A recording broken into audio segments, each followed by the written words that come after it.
দর্শক, এবার জানবো ঝিনাইদহের নির্বাচনী খবরাখবর। আমরা সরাসরি যুক্ত হচ্ছি প্রতিনিধি রায়হান উদ্দিনের সাথে।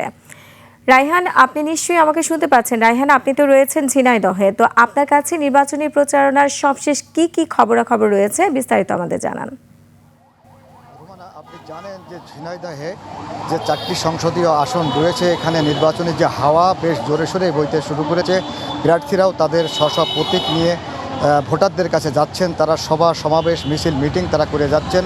এছাড়া আজকে জেলা জামাতের যিনি আমির দাড়িপাল্লা প্রতীকের যে প্রার্থী অধ্যাপক আলী আজম মোহাম্মদ আবু বকর, তিনি অভিযোগ করেছেন তার প্রতিপক্ষ প্রার্থীদের বিরুদ্ধে যে তারা নির্বাচনী আচরণ বিধি তারা লঙ্ঘন করছেন। এইগুলো তারা অভিযোগ করেও কোনো ফল পাচ্ছেন না। সে ঠিকই একইভাবে আমি কথা বলেছি ঝিনাইদহ জেলা বিএনপির সভাপতি ধানের শীষ প্রতীকের প্রার্থী অ্যাডভোকেট এম মজিদ। তিনি কিন্তু বলেছেন যে পাল্টা অভিযোগ করে বলেছেন যে আমরা দাড়িপাল্লা প্রতীকে যারা আছেন তারা এমন ধরনের কথাবার্তা বলছেন, নির্বাচনী আচরণ বিধি লঙ্ঘনের থেকে তারা অনেক কিছু করে ফেলছেন।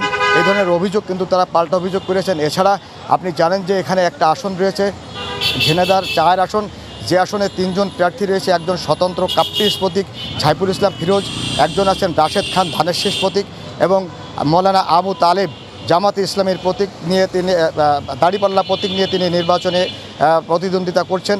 এখানে আবু তালেব বলেছেন যে স্থানীয় যে শিবির সভাপতি তার উপরে কিন্তু একটা হামলার ঘটনা ঘটেছে, এবং তার 2 জন প্রার্থীর বাড়িতে ধানের বিচালির পালাই আগুন দেওয়ার ঘটনাও ঘটেছে। এছাড়া 2-1টা বিচ্ছিন্ন ঘটনাও এখানে ঘটেছে। এ নিয়ে তার ভোটারদের মাঝে, কর্মী সমর্থকদের মাঝে একটু টান পড়েন বা ভয়ভীতি দেখা যাচ্ছে বলে তিনি অভিযোগ করেছেন।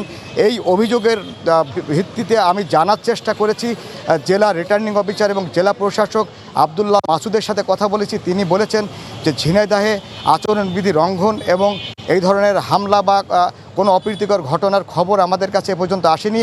তবে আমরা আগামী যে নির্বাচন আসছে সেই নির্বাচনের সব ধরনের প্রস্তুতি আমাদের রয়েছে। ভোটাররা পুরোপুরি নির্বিঘ্নভাবে নিরাপদে ভোট কেন্দ্রে যাবেন এবং ভোট প্রদান করবেন। কোনো ধরনের কোনো অপ্রীতিকর ঘটনার শঙ্কা এখানে নেই। তো এই ছিল আমার কাছে ঝিনাইদহের সর্বশেষ। রায়হান, আপনাকে ধন্যবাদ। দর্শক, ঝিনাইদহ থেকে নির্বাচনী প্রচারণার সবশেষ পরিস্থিতি জানাচ্ছিলেন আমাদের ঝিনাইদহ প্রতিনিধি রায়হান উদ্দিন।